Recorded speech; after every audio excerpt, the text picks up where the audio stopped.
Assalamualaikum warahmatullahi wabarakatuh. Halo semuanya, saya Deva Hovifa Jawaharatunakya dari kelompok 5, yaitu kelompok Gestalt. Nah, di sini saya akan membahas ulang tentang materi yang telah saya dapatkan di latihan kepemimpinan kemarin. Ada beberapa materi yang saya dapatkan dari latihan kepemimpinan kemarin, antara lain yaitu ada materi tentang IMABKIN, materi public speaking, materi analisis SWOT, materi manajemen aksi, materi teknik persidangan, dan yang terakhir ada materi tentang kepemimpinan. Oke, langsung aja ya kita ke materi yang pertama, yaitu ada materi tentang IMABKIN yang disampaikan oleh Kak Ferdi Alfiansyah Husnain. Apa sih IMABKIN itu?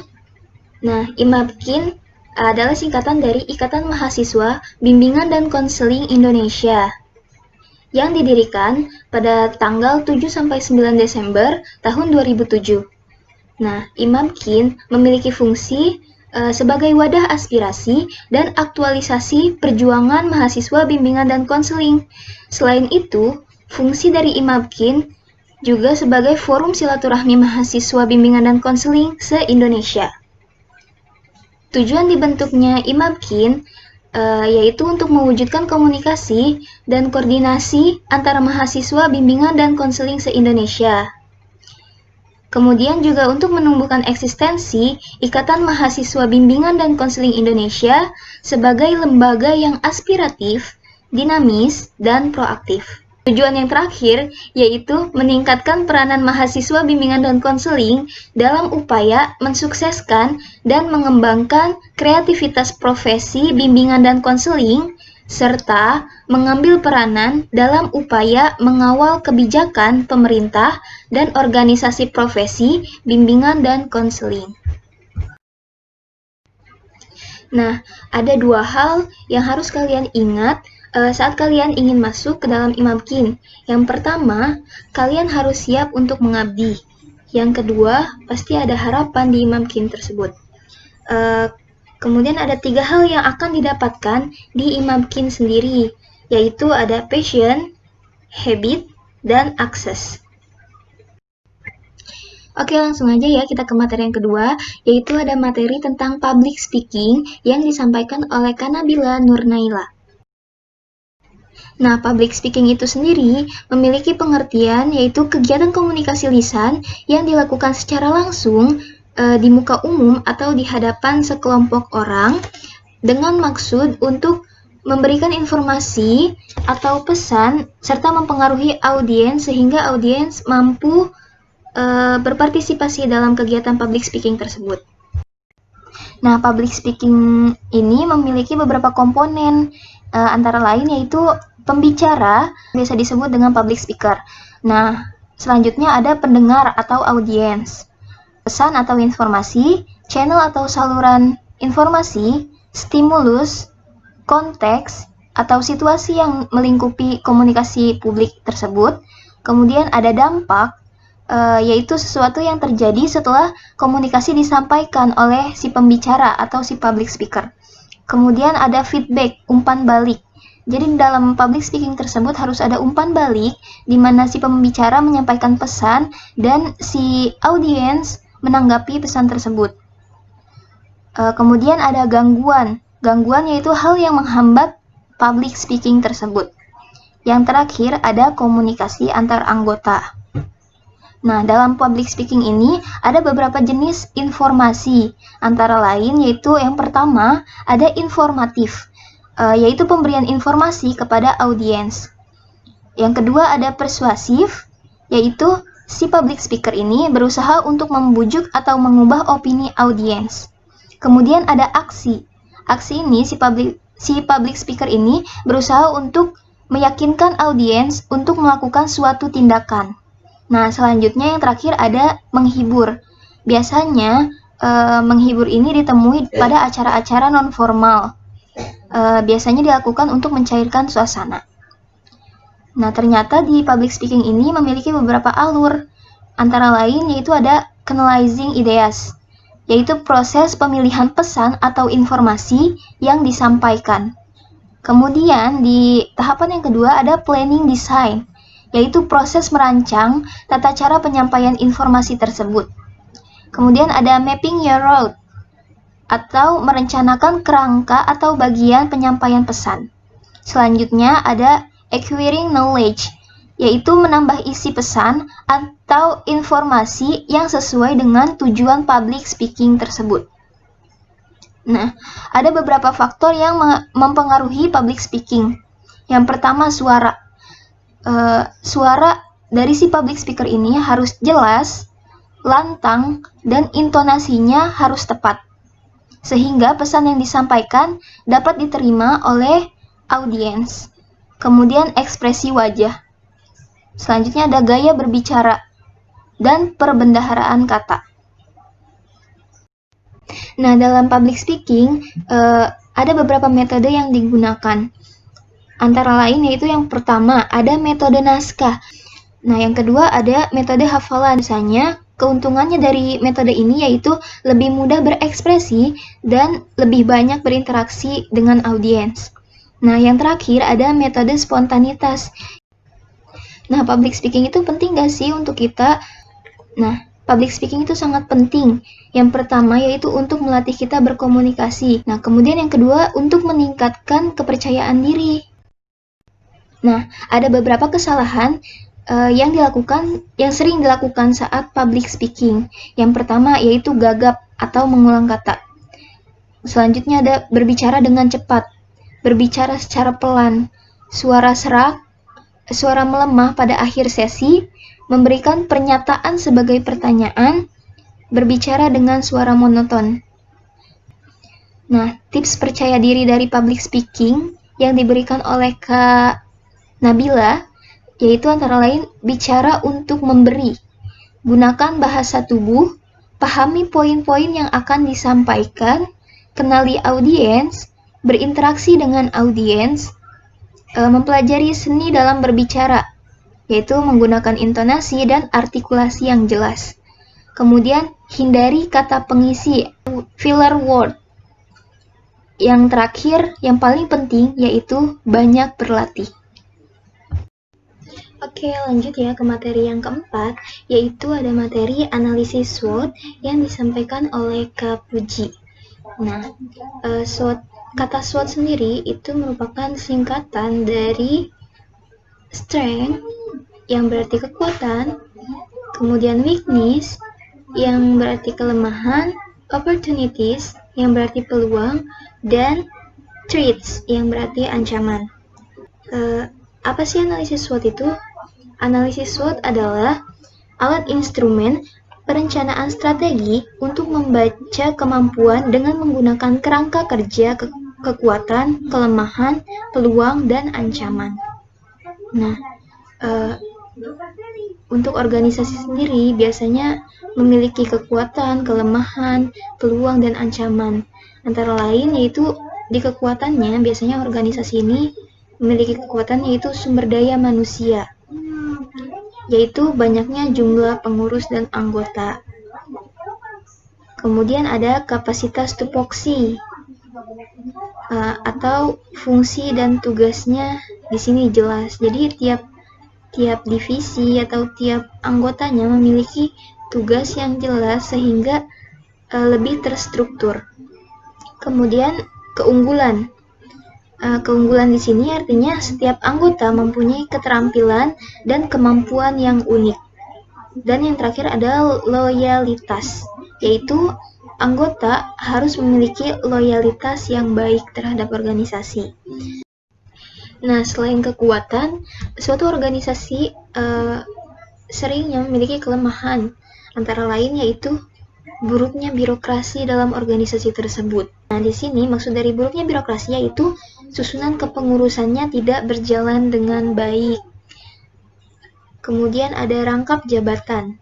Kemudian ada keterbatasan. Nah, keterbatasan yang biasa terjadi yaitu keterbatasan fasilitas dalam suatu organisasi. Nah, yang terakhir yaitu tidak tertib. Setiap organisasi pasti ada saja anggotanya yang tidak disiplin, sehingga menghambat pekerjaan dari organisasi tersebut dan menjadikan organisasi itu lemah. Nah, selain kekuatan dan kelemahan, ada juga peluang dalam organisasi. Antara lain yaitu situasi yang mendukung, terbuka dan terpercaya, jaminan akademik. Dan yang terakhir ada ancaman. Ancaman yang biasa terjadi di organisasi yaitu bukan prioritas. Oke, kita lanjut ya ke materi yang keempat, yaitu ada materi manajemen aksi. Nah, materi ini disampaikan oleh Kak Refki Abdillah. Nah, sebelumnya Kak Refki bertanya, apa sih fungsi pendidikan? Secara sederhana, fungsi esensial pendidikan adalah membentuk metode berpikir, menjadi transmisi nilai, dan mengembangkan jejaring sosial. Kemudian, kita masuk ke dalam pembahasan aksi. Nah, kenapa harus mahasiswa yang beraksi? Karena mahasiswa sebagai agent of change yang akan membawa perubahan pada negeri ini. Kemudian yang kedua ada mahasiswa itu sebagai agent of control, yaitu yang menjadi pengontrol bukan hanya pada dirinya, namun pada masyarakat yang lain juga. Kemudian mahasiswa sebagai iron stock atau stok pemimpin di masa yang akan datang. Nah, yang keempat ada mahasiswa memiliki kedudukan yang spesial dalam struktur sosial, yaitu mahasiswa berada di tengah-tengah antara pemerintah dan rakyat, sehingga seringnya mahasiswa yang menyampaikan aspirasi-aspirasi rakyat yang kemudian disampaikan kepada pemerintah. Kenapa sih kita harus demo? Karena pemerintah memfasilitasi kita warganya untuk mengeluarkan pikiran dan pendapat kita, baik secara lisan maupun tulisan. Seperti yang tertuang dalam Undang-Undang Dasar 1945, yaitu pada pasal 28, yang berbunyi, kemerdekaan berserikat dan berkumpul, mengeluarkan pikiran dengan lisan dan tulisan, dan sebagainya ditetapkan dalam undang-undang. Nah, demo sendiri di kalangan mahasiswa lebih dikenal dengan aksi. Manajemen aksi adalah suatu cara yang digunakan untuk mengatur suatu aksi massa agar tetap terkoordinir dan sesuai dengan rencana dan target awal. Nah, esensi dari aksi itu sendiri antara lain yaitu sebagai bentuk komunikasi saat jalur komunikasi yang ada dengan pemerintah tidak dapat terjalin. Yang kedua yaitu ada sebagai bentuk teguran dan peringatan saat pemerintah sudah melenceng. Nah, yang ketiga ada sebagai bentuk ekspresi kekecewaan dan bentuk advokasi mahasiswa terhadap kepentingan masyarakat. Sebelum kita mulai aksi, kita harus menyusun struktur atau tahapan-tahapan aksi. Nah, tahapan aksi yaitu antara lain ada di pra-aksi atau sebelum aksi, yaitu ada konsolidasi atau bentuk penyatuan pikiran, ide, gagasan, mengumpulkan partisipasi massa. Kemudian yang kedua ada kajian dan audiensi dalam upaya untuk memperkuat tuntutan-tuntutan yang akan kita sampaikan. Kemudian yang ketiga ada melakukan teknis lapangan. Kemudian yang keempat ada mengajukan pemberitahuan aksi. Tujuannya agar aksi yang dilakukan mendapat pengawalan atau dukungan, maka harus diberitahukan kepada pihak setempat seperti polisi. Kemudian yang kelima ada menetapkan isu dan tuntutan. Selanjutnya membuat perangkat aksi, membuat agenda aksi, menentukan masa aksi, menentukan titik kumpul, dan yang terakhir mempersiapkan peralatan aksi. Nah, tadi disebutkan bahwa tahapan aksi dalam pra-aksi yaitu ada membuat perangkat aksi. Apa saja yang termasuk dalam perangkat aksi? Yaitu ada korlap atau koordinator lapangan sebagai pemimpin yang mengatur jalannya aksi dari awal sampai akhir. Kemudian ada dinamisasi lapangan, membantu keberlangsungan aksi agar massa tetap dalam tensi yang semangat. Kemudian ada orator atau orang yang menyampaikan orasi. Selanjutnya ada humas dan media, memberitakan perihal aksi tersebut. Kemudian ada dokumentasi, ada negosiator, kemudian ada logistik, ada tim medis dan keamanan.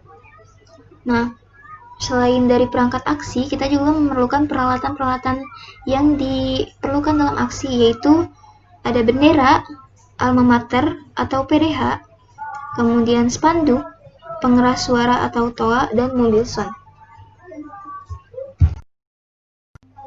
Nah, selanjutnya ada di tahapan saat aksi berlangsung.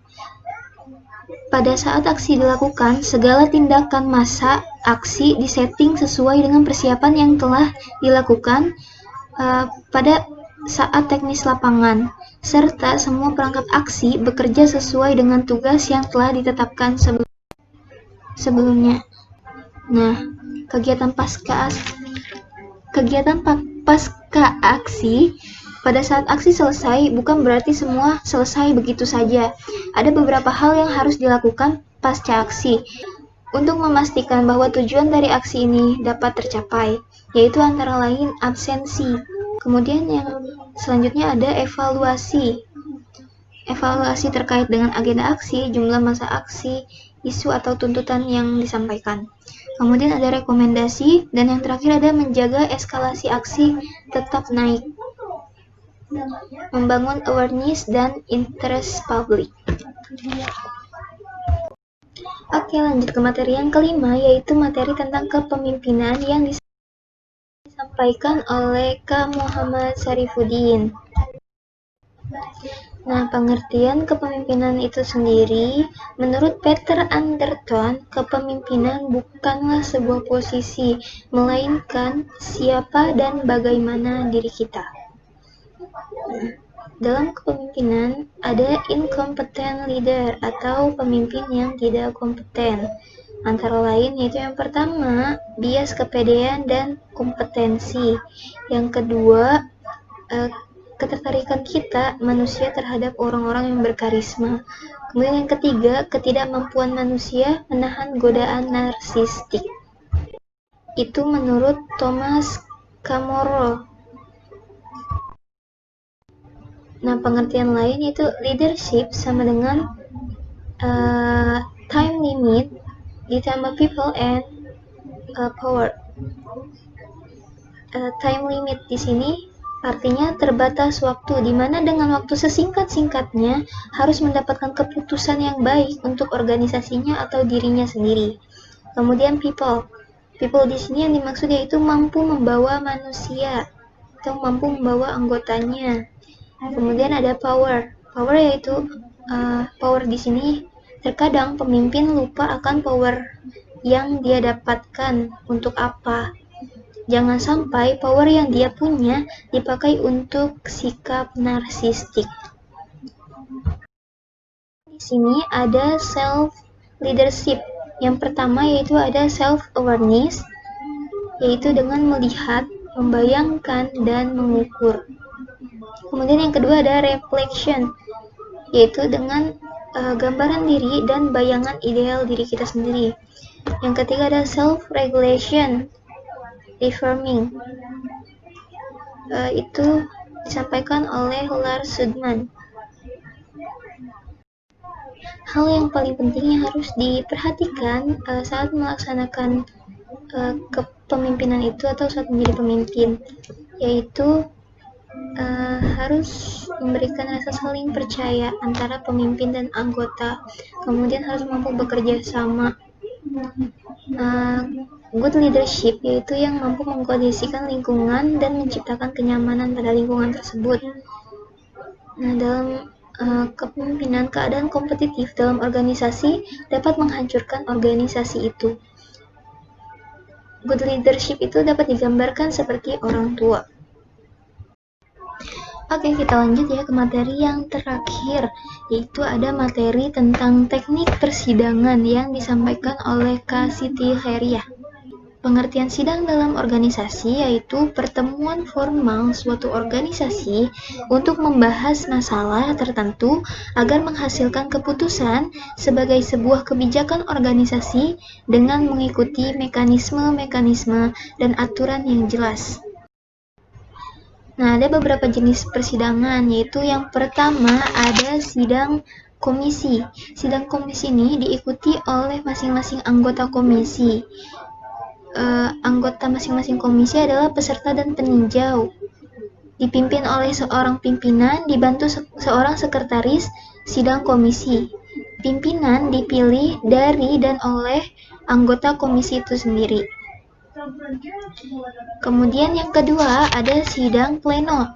Nah, di sidang pleno ini diikuti oleh seluruh peserta dan peninjau permusyawaratan. Dipimpin oleh presidium sidang. Dalam sidang ini membahas dan memutuskan segala sesuatu yang berhubungan dengan permusyawaratan. Nah, kemudian ada sidang paripurna. Sidang paripurna ini diikuti oleh seluruh peserta dan peninjau permusyawaratan tanpa terkecuali. Kemudian dipimpin oleh presidium sidang. Dalam sidang ini yaitu bertujuan untuk mengesahkan segala ketetapan dan keputusan yang berhubungan dengan permusyawaratan. Kemudian di sini ada kelengkapan sidang.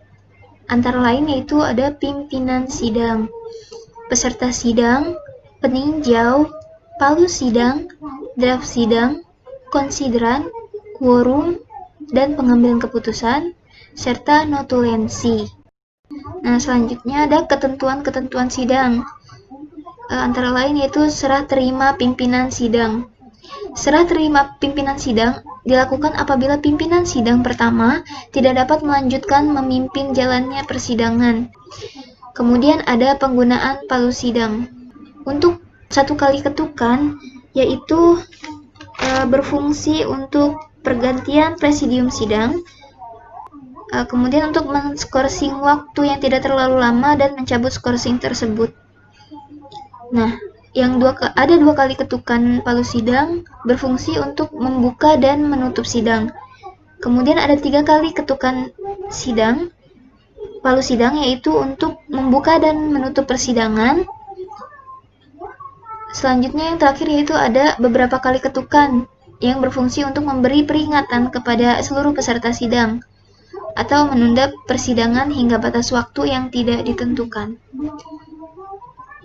Kemudian dalam ketentuan sidang ada interupsi. Nah, interupsi yaitu menyela atau meminta waktu kepada pimpinan sidang untuk berbicara dan mengemukakan pendapat. Dalam persidangan umumnya terdapat beberapa jenis interupsi yaitu interupsi point of order digunakan untuk berbicara, mengemukakan pendapat yang bersifat umum mengenai suatu hal, juga dapat digunakan untuk bertanya dan meminta kejelasan. Kemudian ada interupsi point of information, berfungsi untuk memberikan suatu informasi yang berkaitan dengan permasalahan yang sedang dibahas. Interupsi ini memiliki tingkatan yang lebih tinggi dari interupsi yang pertama.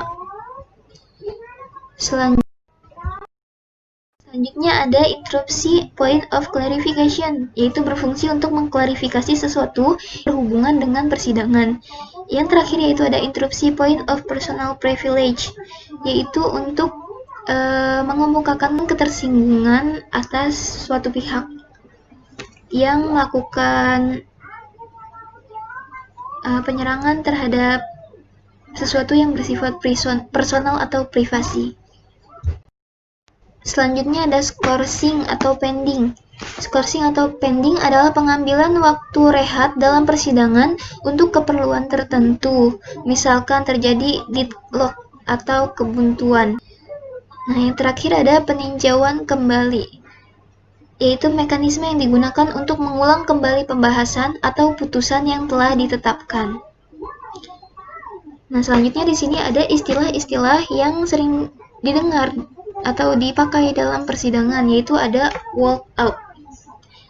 Walkout adalah saat di mana peserta sidang keluar ruangan dengan alasan tidak menyetujui keputusan persidangan. Kemudian ada istilah deadlock, kondisi di mana musyawarah tidak menemukan kesepakatan atau berada pada kebuntuan. Kemudian yang ketiga ada opsi, yaitu usulan atau pendapat yang dikemukakan oleh peserta sidang untuk mendapatkan suatu keputusan. Selanjutnya ada lobbying, yaitu proses diskusi antara peserta sidang di luar persidangan. Dan yang terakhir ada voting. Voting yaitu proses pengambilan keputusan berdasarkan suara terbanyak setelah jalan musyawarah mengalami kebuntuan. Oke, mungkin itu saja yang dapat saya simpulkan dari materi-materi yang sudah saya dapatkan dalam pelaksanaan latihan kepemimpinan kemarin. Saya mohon maaf bila banyak kesalahan kata yang saya ucapkan dari awal hingga akhir ini. Dan terima kasih untuk semuanya yang telah mendengarkan pembahasan yang telah saya paparkan di sini. Mungkin cukup sekian dari saya. Wassalamualaikum warahmatullahi wabarakatuh.